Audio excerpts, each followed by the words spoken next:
Bonjour à tous, bienvenue à notre méditation quotidienne. Nous sommes heureux aujourd'hui de commencer une nouvelle série de méditations, cette fois dans un texte du Nouveau Testament. Nous retournons dans les évangiles. Vous savez, il y a 4 évangiles, Matthieu, Marc, Luc et Jean. Aujourd'hui, nous allons être dans le troisième évangile, un évangile écrit par Luc. Luc, un collaborateur de l'apôtre Paul dans ses voyages. Luc, qui est appelé le bien-aimé médecin. D'ailleurs, pendant les voyages de l'apôtre Paul, Luc soignait l'apôtre Paul parce que l'apôtre Paul avait une certaine infirmité. On parle d'une écharde dans sa chair. On ne sait pas exactement ce que c'est. Certains pensent qu'il avait des problèmes aux yeux, mais quoi qu'il en soit, euh, Luc accompagnait donc l'apôtre Paul. Comment est-ce que Luc s'est converti? On n'est pas trop sûr. Peut-être que c'est justement suite au ministère de l'apôtre Paul que Luc s'est converti. Peut-être que c'est lors de la dispersion des chrétiens et des apôtres, ou plutôt des chrétiens ordinaires, même pas des apôtres. Les chrétiens ont été dispersés à l'occasion du martyre d'Étienne, et à ce moment-là, peut-être que Luc aurait entendu l'évangile. Quoi qu'il en soit, ici, Luc, il est justement cet homme, historien chevronné, qui a rassemblé toutes sortes de documents euh, dignes de foi pour convaincre son ami Théophile, une personne de la noblesse sans doute, une personne bien en vue dans la société de l'époque. Luc lui présente les faits et gestes de Jésus-Christ, et Luc a certainement interrogé plusieurs personnes, des témoins oculaires. Il a rassemblé des documents dignes de confiance. Alors Luc, c'est le seul auteur du Nouveau Testament qui ne soit pas juif. Luc est grec. Luc donc est issu du monde païen, et il a entendu l'évangile et il s'est tourné vers le Seigneur Jésus. Donc nous regardons aujourd'hui le chapitre 4, versets 1 à 13, que je vais lire à l'instant, et nous allons nous focaliser aujourd'hui sur le verset 1.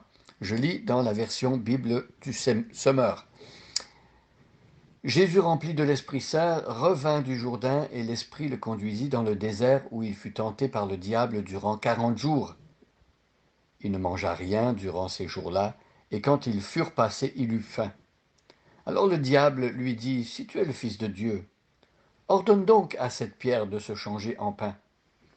Jésus lui dit, il est écrit, l'homme ne vivra pas seulement de pain. Le diable l'entraîna sur une hauteur. Il lui montra en un instant tous les royaumes de la terre et lui dit, je te donne la domination universelle ainsi que les richesses et la gloire de ces royaumes, car tout cela a été remis entre mes mains, et je te le donne, je le donne à qui je veux. Si donc tu te prosternes devant moi, tout cela sera à toi. Jésus lui répondit, il est écrit, tu adoreras le Seigneur ton Dieu, et c'est à lui seul que tu rendras un culte. Le diable le conduisit ensuite à Jérusalem, le plaça tout en haut du temple et lui dit, si tu es le Fils de Dieu, jette-toi d'ici en bas, car il est écrit, il donnera des ordres à ses anges à ton sujet, pour qu'ils veillent sur toi. Et encore, ils te porteront sur leurs mains, pour que ton pied ne heurte pas de pierre.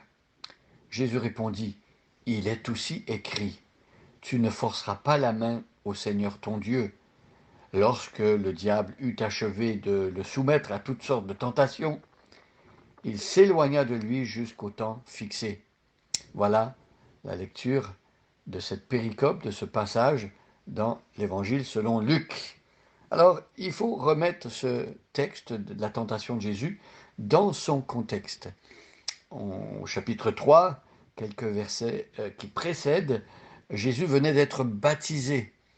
Alors Jésus commençait son ministère public, et Dieu, lors de son baptême, a permis qu'une colombe descende sur l'épaule de Jésus et que la voix de Dieu se fasse entendre. Donc il y avait, au moment du baptême de Jésus, la Trinité en même temps.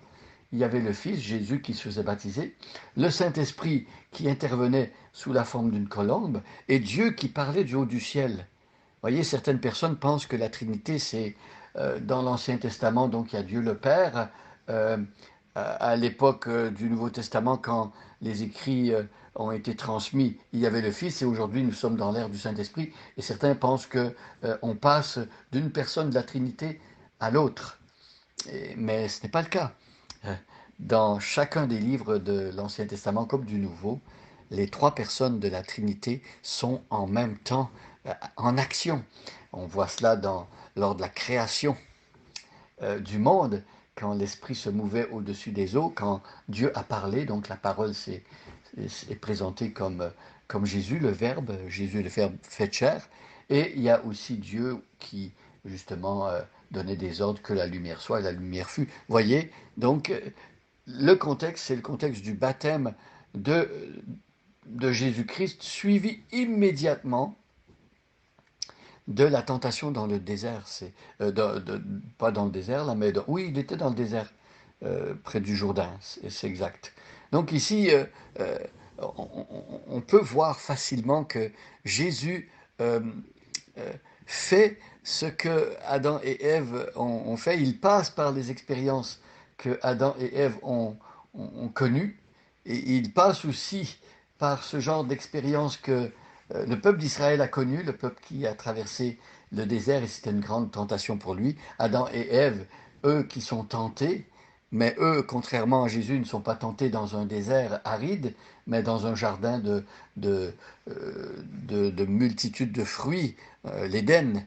Euh, mais en tout cas, c'est comme si l'auteur voulait nous faire comprendre, ici au début des évangiles, que Jésus va récapituler dans sa propre vie l'expérience d'Adam et Ève dans le jardin et l'expérience du peuple d'Israël dans le désert, là où Adam et Ève ont péché, là où le peuple a péché aussi dans le désert, Jésus, lui, ne va pas pécher, il va remporter la victoire haut la main.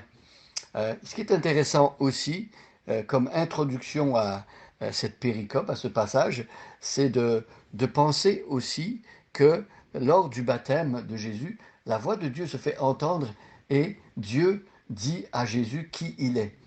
Jésus tire son identité profonde de son Père. C'est Dieu qui nous dit qui nous sommes.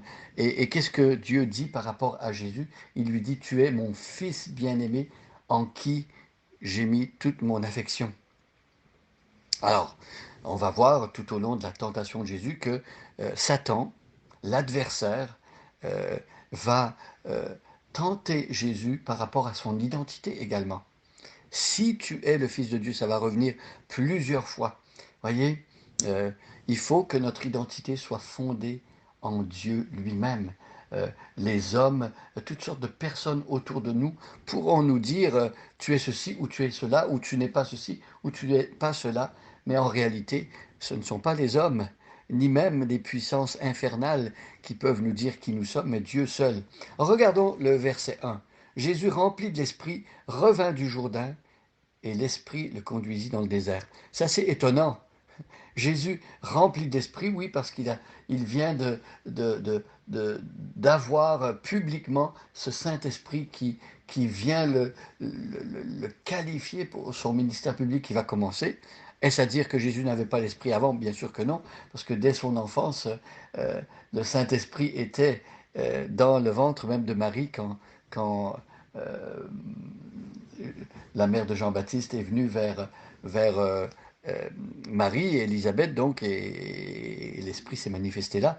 Mais c'est pour montrer d'une manière publique et évidente que Jésus possède l'Esprit avec plénitude. Donc il est rempli du Saint-Esprit, il revient du Jourdain, du lieu où il s'est fait baptiser, et c'est l'Esprit qui le conduit dans le désert.